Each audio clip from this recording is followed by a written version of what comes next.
Hello, welcome to the Warhammer Lady. Today I'll be going through the Dark Angels Codex, the Elite section, and I'm going to start with the Company Veteran Squad. So the Company Veteran Squad costs a total of 90 points. It's 4 veteran Space Marines and 1 veteran Sergeant. Basically they're just experienced Space Marines, so they have 1 extra attack and 1 extra leadership. Personally, I think that an experienced Space Marine should have like an extra weapon skill, but that's just me. War gear is just the basic thing: power armor, bolt gun, bolt pistol, and grenades. And there are special rules, and they should know no fear, combat skulls, and grim resolves, which give them stubborn. This squad has a lot of options you can choose. You can add another 5 veterans. It's the same point cost as buying another unit. They can replace their bolt guns with a chainsword. Up to 3 of them may replace their bolt guns with power weapons or storm bolters if they wish. And for every full 5 models in the squad, you can choose to exchange a bolt gun for one of the guys, for example, for a flamer. And 1 veteran can always choose to exchange his bolt gun for, say, a heavy bolt or a multi-melta. So there's a lot of weapon choices that you can have. I myself think that this unit is so-so. They can be good in close combat, for example if they have power weapons and chainsword, which gives them 3 attacks instead of 2.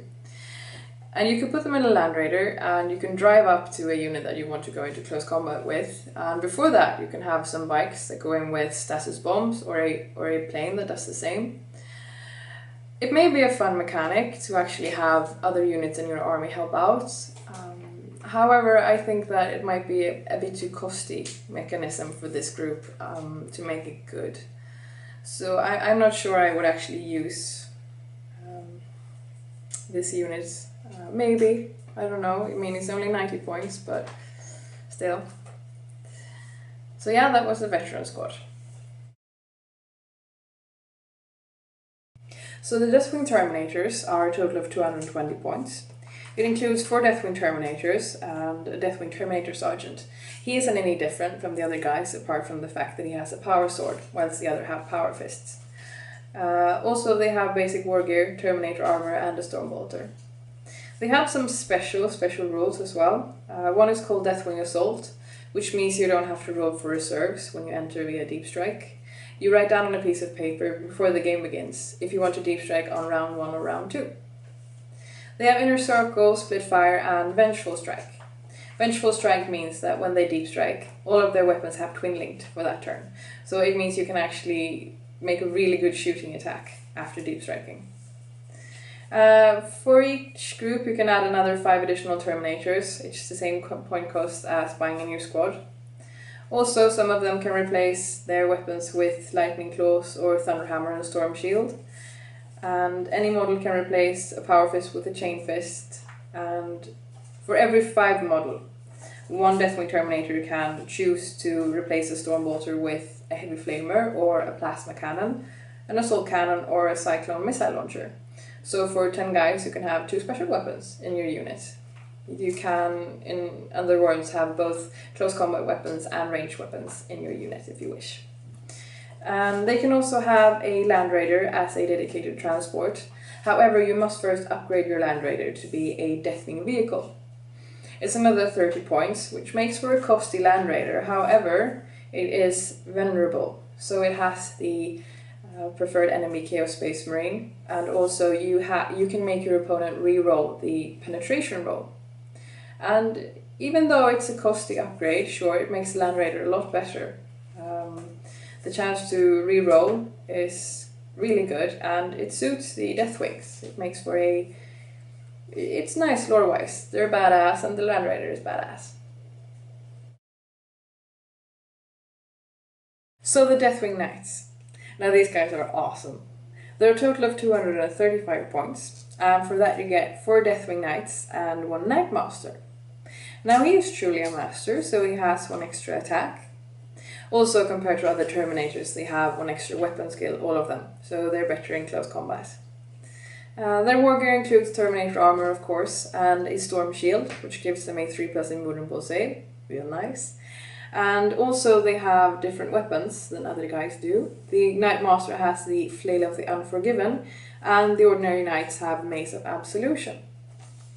And the Mace of Absolution is a melee weapon with Bane of the Traitor and Concussive, whereas the Flail of the Unforgiven is a Strength +2 AP3 melee Bane of the Traitor and Concussive. And what Bane of the Traitor does is that whenever you strike against a Chaos Space Marine entry from the Codex, you get your AP improved by 1 on that weapon to a maximum of 1.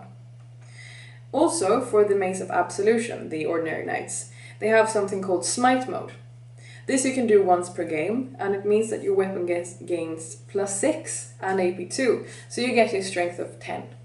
This is really, really good. I've seen it in action once, and the Dark Angels, they went up against Chaos Space Marines, and the Deathwing Knights, they first stood a round of shooting, and due to the 3+ invulnerable saves, they can actually save a lot of shots.